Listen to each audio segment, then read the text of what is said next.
Now in this video, I'm going to show you how to hard reset the Pixel 8 Pro. So the first thing you want to look for is the power button and the volume keys to the right hand side of the phone. So you're going to press and hold power and volume down. So you're going to hold those for a bit, and the fast boot menu should appear. There we go. Release the buttons, and you're going to use your volume keys to navigate this menu.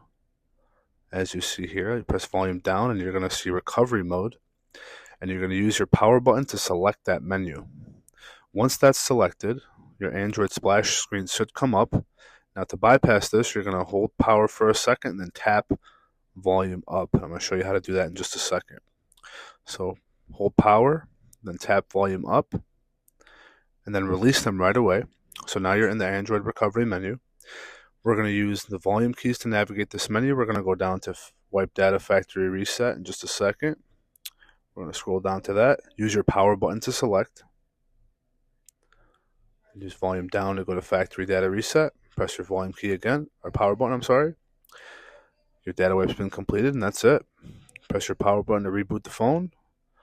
Thanks for watching, guys. I appreciate that.